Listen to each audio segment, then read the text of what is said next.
News आई में आपका स्वागत है और आज हम चर्चा करेंगे जीएसटी 2.0 की। सोचिए, दूध, दही, पनीर, टीवी, फ्रिज, बाइक सब सस्ता। सुनकर अच्छा लगता है ना? लेकिन जरा रुकिए, यही सरकार कल तक कह रही थी कि महंगाई वैश्विक है, हमारे हाथ में कुछ नहीं है। आज अचानक टैक्स घटाकर सब सस्ता कैसे हो गया?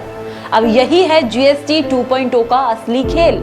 एक तरफ राहत का सपना, दूसरी तरफ राजनीति की चाल।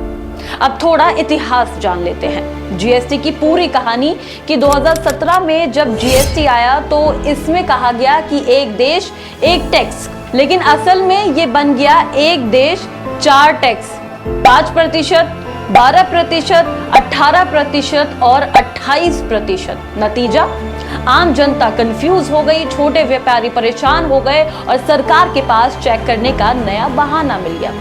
विपक्ष ने इसे कहा ग्रोथ सप्रेसिंग टैक्स, यानी विकास रोकने वाला टैक्स।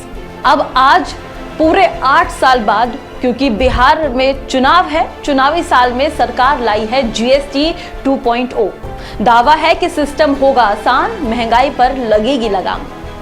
अब बात करते हैं जीएसटी 2.0 के ढांचे की, जिसमें अब सिर्फ 2 स्लैब रह गए हैं, जो कि 5% है और 18%। रोजमर्रा के सामान, दूध से लेकर दवाइयां तक सब सस्ती हो गई हैं। सब के सब 5% टैक्स के भीतर आएंगी, बाकी ज्यादातर चीजें 18% पे। एक नया सुपर स्लैब लॉन्च हुआ है जो है 40% सिर्फ लग्जरी और सिन प्रोडक्ट्स पर, जैसे बड़ी गाड़ियां, शराब, तंबाकू पर लगेगा। आपको बता दें कि 375 ऐसे प्रोडक्ट्स हैं जो सस्ते हुए हैं। किचन की बात करें तो घी, पनीर, मक्खन, स्नैक्स, ड्राई फ्रूट सब सस्ते हो गए हैं। इलेक्ट्रॉनिक्स में TV, AC, fridge, washing machine. Transport में बाइक्स हो गई और छोटे कार मॉडल्स हो गए। हेल्थ में बीमा और कई दवाइयाँ थोड़ी सस्ती हो गई। अब कुछ चीज़ें हैं जो महंगी हो गई हैं, जिसमें है कपड़े। जी हाँ, अगर आप 2500 से ऊपर का कोई कपड़ा खरीदते हैं तो आपको भारी भरकम टैक्स चुकाना पड़ेगा, यानी कि 40% तक भी हो सकता है। हाई ब्रांड्स जो प्रीमियर प्रोडक्ट्स हैं उन पर बहुत टैक्स लग गया है। अगर आप नए नए ब्रांड्स पहनने का शौक रखते हैं, नए नए बड़े बड़े महंगे महंगे प्रोडक्ट्स खरीदने का आपको शौक है, तो आपको भारी भरकम टैक्स लग्जरी आइटम्स पर चुकाना पड़ेगा, जो शायद 40% तक भी चला जाए। अब जनता पर कितना असर है इसका, ये जान लेते हैं। मिडिल क्लास हो गई, लोअर क्लास हो गई, उनको राहत की उम्मीद है। थाली से लेकर टीवी तक सब सस्ता है। गांव कस्बे के परिवार जिनका बजट रोजमर्रा पर चलता है, उनको राहत जरूर मिलेगी। छोटे व्यापारी हो गए, एमएसएमईज हो गए, उनकी मांग बढ़ सकती है। अगर अमीर वर्ग की बात करें तो जो लग्जरी पर ज्यादा डिपेंड करता है, उनको टैक्स ज्यादा देना होगा। तो कह सकते हैं कि अमीर वर्ग को इतना ज्यादा कोई फायदा यहाँ पर नहीं मिला है।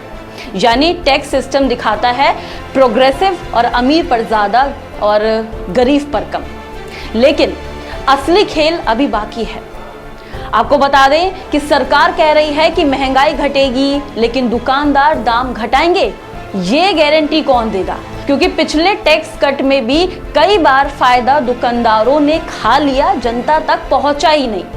लग्जरी पर टैक्स बढ़ाना सही है, लेकिन सवाल यह है कि उस टैक्स के पैसे का क्या होगा? वो जो टैक्स का पैसा लिया जाएगा अमीरों से, तो वो कहाँ जाएगा?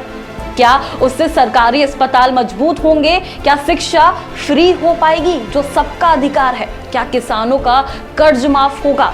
या फिर वो पैसा चुनावी रैलियों और कॉर्पोरेट टैक्स में खर्च हो जाएगा हमेशा की तरह? और अब यहीं पर हो जाता है सुधार जनता का वर्सेस कॉर्पोरेट की लड़ाई। अब कुछ गहरे सवाल हैं जो सरकार से कर लेते हैं कि सचमुच महंगाई घटेगी या फिर केवल त्योहार से पहले कोई डिस्काउंट ऑफर ला दिया गया है? क्या राज्य का राजस्व घटेगा? अगर हाँ, तो आगे राशन योजना और सब्सिडी पर कैंची तो नहीं चल जाएगी? क्या छोटा कपड़ा व्यापारी या भाई ब्रांड्स 18% टैक्स झेल पाएंगे? अब सबसे बड़ा सवाल कि अगर जीएसटी इतना अच्छा है तो लागू होते ही महंगाई क्यों नहीं थम जाती? जीएसटी 2.0 को सरकार कह रही है कि बचत का त्योहार है, लेकिन असली बात तो ये है कि सचमुच क्या गरीब की थाली सस्ती हो पाएगी, दवा किफायती होंगी या नौकरी वाला नौजवान ईएमआई की टेंशन से हमेशा के लिए मुक्त होगा। वरना ये सुधार तो वही है कि अमीरों के लिए पैकेज और गरीबों के लिए फिर से झुंझुना। अब आप देखिए कि आपको क्या करना है, क्योंकि हमारा काम है आपको सूचित करना और अवेयर करना। अब खास पेशकश में इतना ही। ऐसी तमाम अपडेट्स को देखने के लिए देखते रहे न्यूज़ है। धन्यवाद।